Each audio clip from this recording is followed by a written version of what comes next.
जय श्री कृष्णा, राधे राधे। श्याम सखी चैनल की तरफ से आप सभी को पापा कुश एकादशी की हार्दिक बधाई हो।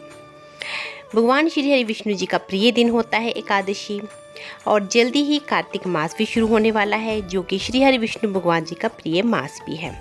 और इस मास में तुलसी माता की पूजा करने का विशेष विधान होता है। कहते हैं कि जो कार्तिक मास में तुलसी की पूजा कर लेता है, उसके घर में अन्न और धन के भंडारे सदैव भरे रहते हैं। माता लक्ष्मी और श्री हरि विष्णु भगवान की कृपा बनी रहती है। चलिए जानकारी को शुरू करते हैं। उससे पहले हम श्री राधा रानी का एक जयकारा बोलते हैं। बोलो श्री राधा रानी की जय। तुलसी के पौधे को बहुत ही पवित्र माना गया है। घरों में तुलसी की पूजा की जाती है। कहा जाता है कि तुलसी को घर में लगाने से वास्तु दोष दूर होते हैं। इतना ही नहीं, गरुड़ पुराण में तो ये भी बताया गया है कि यदि मरते समय किसी के मुंह में तुलसी का पत्ता डाल दिया जाए तो उसकी आत्मा को सद्गति प्राप्त होती है।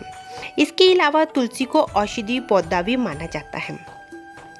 आयुर्वेद में तुलसी का इस्तेमाल तमाम समस्याओं के निवारण के लिए औषधि के रूप में किया जाता है। लेकिन तुलसी का पौधा दो तरह का होता है, एक हरी पत्तियों वाली और दूसरा काला या बैंगनी पत्तियों वाला। इस एक को राम तुलसी कहते हैं और एक को श्यामा तुलसी कहते हैं। आइए आज हम जानते हैं कि वास्तु के हिसाब से कौन सा पौधा लगाना शुभ होता है। देखिए, वास्तु के हिसाब से तुलसी हमेशा ही पवित्र होती है, चाहे वो रामा तुलसी हो चाहे वो श्यामा तुलसी हो। दोनों तरह की तुलसी का अपना अलग अलग महत्व होता है। आप दोनों में से किसी को भी अपने घर में लगा सकते हैं। हरे रंग की पत्तियों वाली तुलसी को रामा तुलसी कहते हैं। इसे श्री तुलसी, भाग्यशाली तुलसी या फिर उज्जवल तुलसी भी कहा जाता है। इसे घर में लगाने से सुख समृद्धि का वास होता है। वहीं काले और बैंगनी रंग की पत्तियों वाली तुलसी को श्यामा तुलसी कहा जाता है। इसे श्री कृष्ण तुलसी के नाम से भी जाना जाता है। मान्यता है कि श्याम वर्ण होने के कारण ये तुलसी भगवान श्री कृष्ण को अधिक प्रिय है।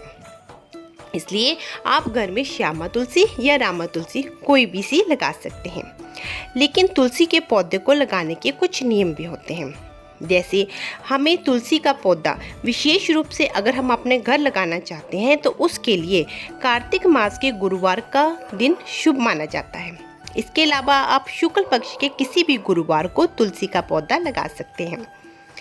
दूसरी बात, तुलसी के पौधे पर को कभी भी छत पे नहीं रखना चाहिए, क्योंकि तुलसी की पूजा सदैव आंगन में ही होती है।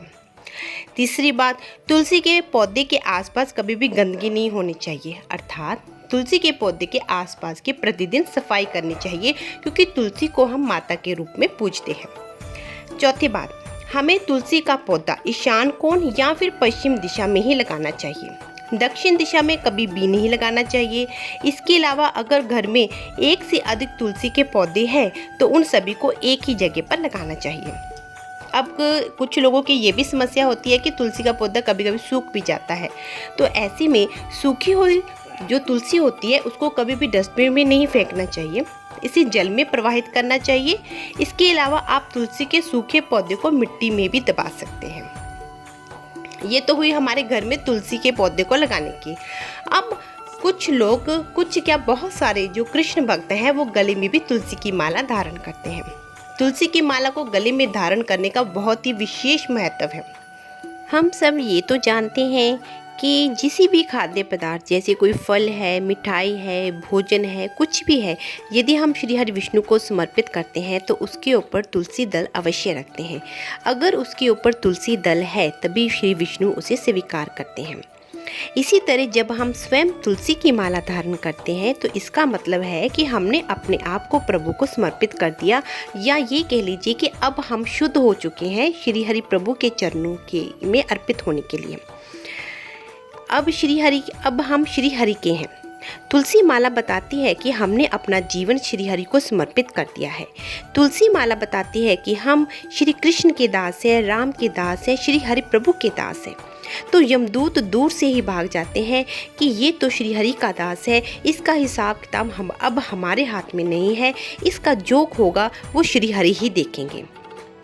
अब फॉर एग्ज़ाम्पल मैं आपको एक उदाहरण देके समझाती हूँ कि जैसे किसी डॉग के गले में पट्टा बंधा होता है, तो उससे हम आइडिया लगा लेते हैं कि ये जो कुत्ता है ये आवारा नहीं है, ये एक प्रॉपर एक किसी घर का है, इसका एक मालिक भी है।